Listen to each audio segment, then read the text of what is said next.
Good evening, fellow Steiner owners. Working today on my 430 Max that developed a relatively catastrophic hydraulic fluid leak. So I was out mowing yesterday evening and started smelling some smoke. Initially, I thought it was a belt slipping.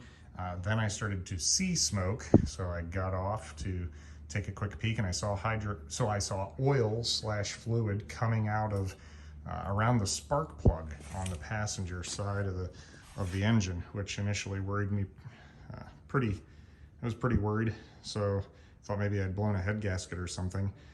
But then I hopped back on the tractor and I was like, you know what, let me check for hydro leaks, and drove the thing forward and backwards, had no issue. But then as soon as I turned the steering wheel, I noticed it was spraying all over here on the driver's side. So something to watch out for. This now, I've already put the new lines on, and I'll tell you about what I did there. But these are your two steering lines. Let me try to hold the magnetic flashlight here nicely. These are your two steering lines.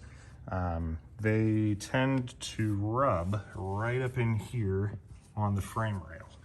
And I will try to get a photo for you. It's hard to see, but it's right down in there. There's a shiny spot. I'll attach a photo to the video so you can see a little bit better what I'm talking about. But it wore through this line completely. I imagine these are the original lines. Here's what it looks like, and it ended up blowing hydro fluid all over the place. It turns out it was all over my foot and my leg, but I didn't even realize it. So went to the local hydraulic line shop. They were able to quickly make me two, which was not that expensive, about 50 bucks. It looks like the ones online that are supposed to be a direct fit are around 80, but I wanted to get something quickly, and the local shop was able to turn that out quickly. Also, they provided some protective sheathing here, so it's like a wrap that you put around it, as well as this material that you could slip underneath that. You probably would be okay with just this material, but I figured together this would be it would probably outlive me. I'm not sure why they didn't do this from the factory, to be honest, especially because this is an area with the articulation, as you guys know, it moves around a lot. So there's a lot of rubbing. Actually, there you can see where it was rubbing on the frame. So this has been happening for a while. But I wanted to show you a couple things and a couple little tricks. Number one, you got to take the battery box out. Not that hard. Also, the hydro lines that go into the steering box are pretty difficult to access. You can see the shinier two here that are the new ones. But it helped a couple things. It helped to put the throttle at full throttle to get this down and out of the way.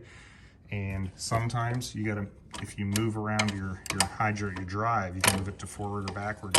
You can see this thing, if you put it all the way in reverse, that moves this plate down to give you a little bit more access to slide these hoses out. Also, there's a relay hidden in here. See if I can show it to you. It's right in there, which, given the number of wires over this, you can see it's kind of a pain. So there's two flathead screws on top of that you kind of got to use a feel, because you can't see them very well. They're down in there.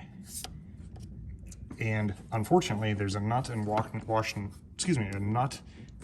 washer on the back side, which is very tricky to hold.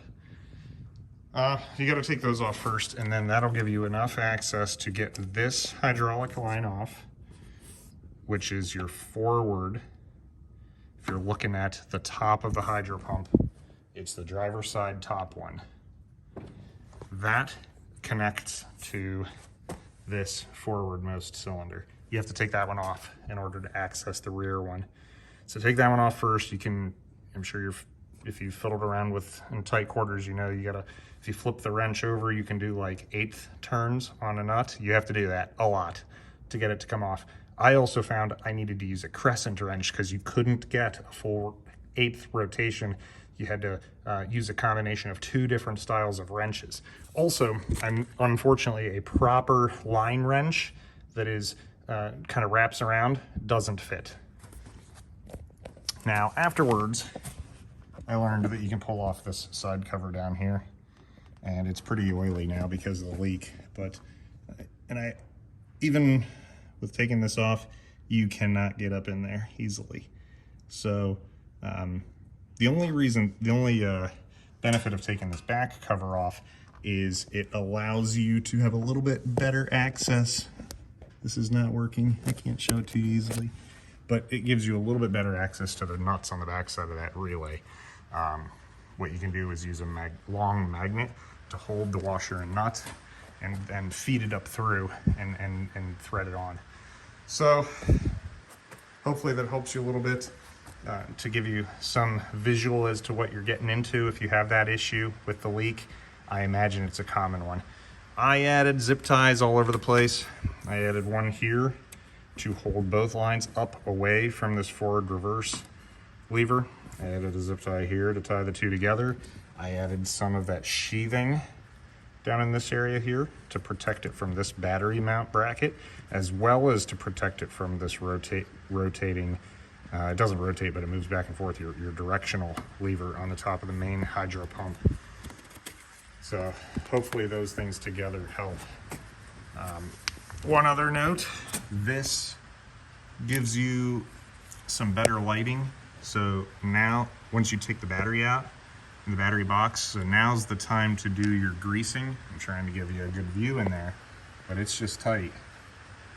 There, you can get a little bit of a view of the grease fitting on the forward U-joint as well as the rear U-joint. And you got to turn the U-joint to get the angle right. I did that by shoving the screwdriver down in here, placing a screwdriver in here and rotating it easily, carefully.